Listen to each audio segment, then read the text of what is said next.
சின்ன பூங்கிளி சிந்தும் தேன்மொழி இனிக்கும் நன்னாள் இது.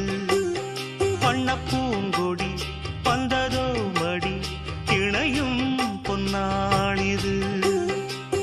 சோலையோ நடுச்சாலையோ தேடினேன் உனையே, காலையோ அந்தி மாலையோ ஏங்கினேன் இதயம் இனியும் சரணம்.